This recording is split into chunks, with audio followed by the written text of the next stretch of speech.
Okay, so today is Friday, April 10th, 2026, and I want to begin by thanking Miguel on X.com, who not that long ago shared a very, very interesting document which came out not that terribly long ago.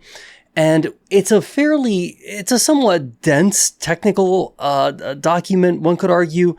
It has to do with Pennsylvania Power and Light, as it was traditionally known, right? PPL Electric Utilities, and their forthcoming effort to bring additional electricity to the vicinity of the Panther Creek project.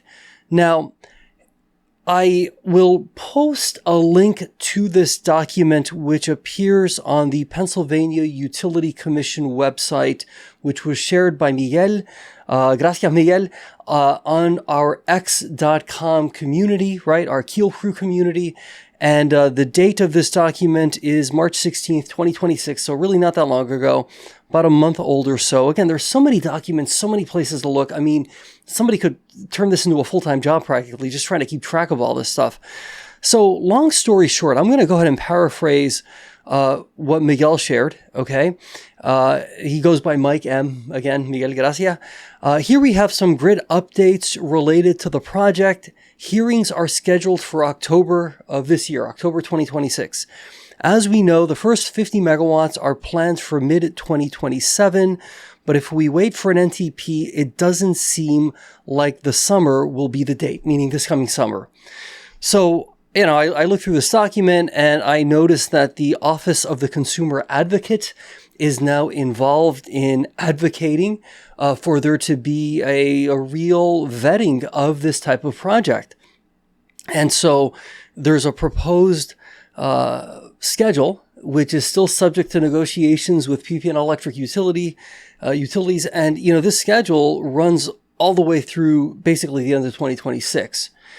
So it would seem as if though the first 50 megawatts are plausibly going to be delivered sometime in the middle of 2027. Okay.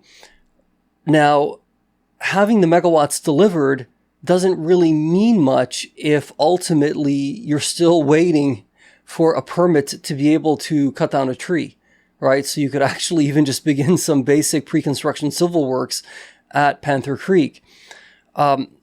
Somebody mentioned, and gosh, I thank you. You know who you are. Mentioned in the comments maybe a day or two ago that, hey, it may not just even be NTP status as declared by Keel Infrastructure, but NTP status as acknowledged and recognized by the potential customer who is interested in signing a lease. Because, a company could just decide tomorrow, great, we're at NTP status, but needless to say, the counterparty is presumably going to do a tremendous amount of due diligence to ensure that this looks like something that's a done deal, not, it's looking kind of good, but, a done deal is still a ways away. And, hey, at the end of the day, right, look, yes, you can get the first phase of the Panther Creek Data Center presumably built and have that happen right around the time when the first 50 megawatts would become available at the site. And maybe there's a path to a partial lease deal pursuant to that happening. But, it's not just with regard to these transmission lines. This is something I saw in person when I visited the Susquehanna Nuclear Power Plant, which is home to a massive data center that is largely occupied at this point by Amazon, but that also there was a point in time where, right, as you may recall, the Nautilus crypto mine, right, it was like that joint venture between TeraWulf and gosh, I'm blanking on the name of the company now, but it was basically spun off from PP&L, and it was their generation side of the business, right? PPL Electric Utilities today is all transmission lines. The generation portion of the business was spun off. I recall it was called Talon Energy. It may still have that name. I'm just blanking on camera, so don't quote me on this. But in any event, as I was approaching the facility, I mean, I saw signage on random roads saying words to the effect like oppose, these proposed transmission lines, because there's so much data center interest in this region. As Keel Infrastructure has correctly pointed out, it's really like an emerging data center hub in northeastern Pennsylvania.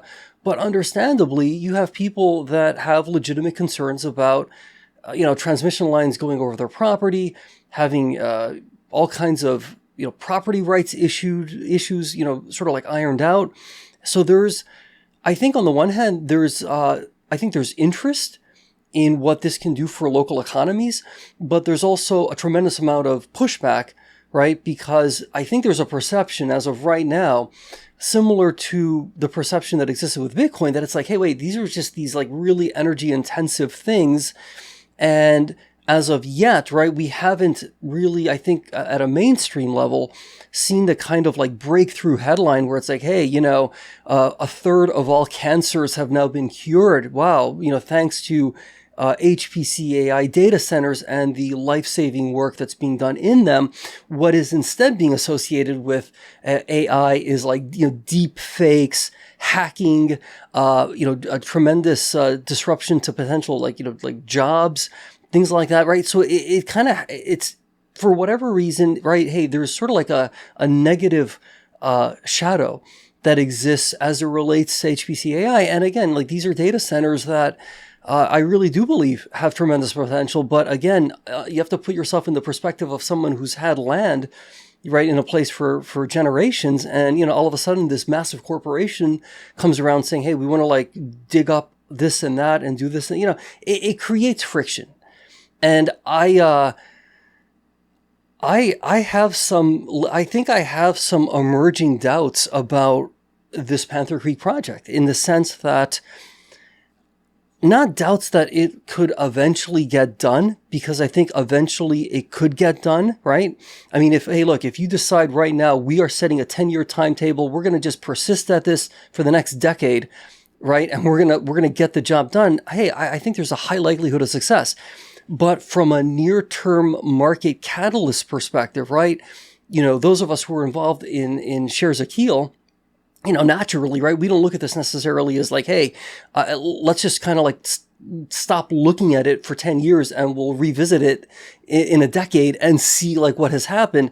I think there's more of an interest in seeing some near-term catalysts. So Panther Creek increasingly seems a little bit on shaky ground, absent there being some really interesting revelations or announcements. I am going to be planning a trip back up there to, inspect myself. Hey, has there been any progress of any kind?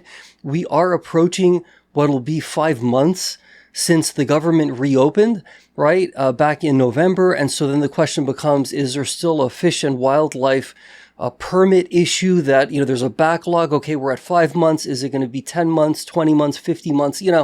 There comes a point where you start to ask, okay, legitimately, what's really kind of going on? Is that just being kind of offered as an excuse?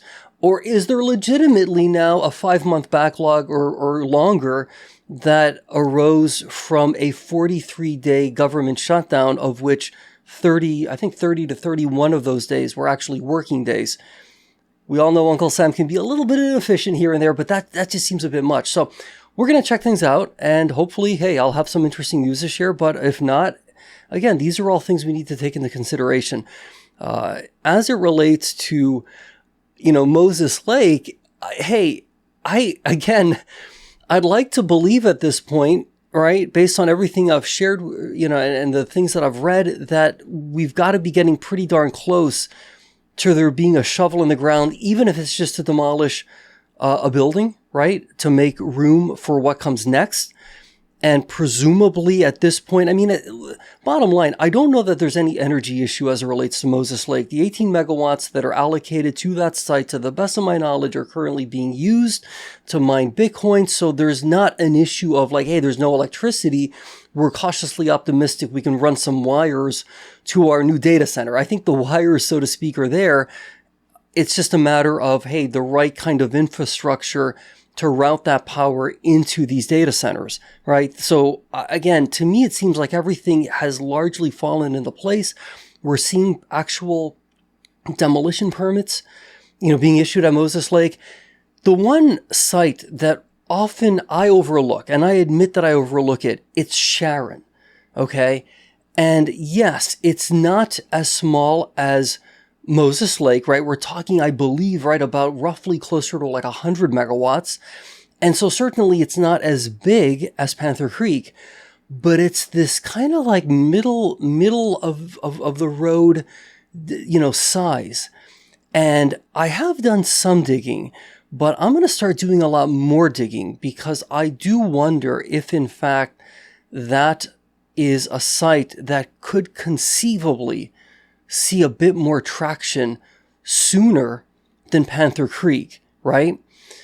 Now, I'd like to believe that maybe the 30 watts, right, the 30 megawatts will be available by mid-2027 to align beautifully with the fully constructed data center, but I'm a little bit suspicious as every week goes by, as every month goes by. I'm growing a little bit suspicious that, Keel Infrastructure could pull this off, right? If construction hasn't begun, in any meaningful way, not even like pre-construction civil works, if nothing's happening, hey, never say never. You could really surge, right? The effort. Suddenly you have, a bunch of people working on site, maybe, 12-hour days, right? Want to stay within, OSHA, mandates and everything else. And, we want everyone to be safe, needless to say. But you start to wonder, though, like, can you realistically build a, top tier, even 30 megawatt data center in time for it to presumably open when the megawatts become available? Did I say 30? I keep saying 30. It's really 50. I apologize for that. It's been a long week. It's been a tough week. When you see Keel performing to the tune of a penny, while everybody else is up, $2, $4, $5, $18 over the past week, and Keel's up a penny, that's kind of rough. All right, my friend. Listen, if you are not a member of the Keel crew on X.com, I'd encourage you to check it out. There's no cost to join, and this community, so you guys are amazing. We all try to pool our resources to figure things out. And yeah, man, I wish I had a slightly better piece of news. Like, for example, great, hey, all 350 megawatts are going to be available by March 2027. We've been able to accelerate this process. PP&L's been working overtime to get it done. Yeah, no, it looks like this is going to be a long, slow process.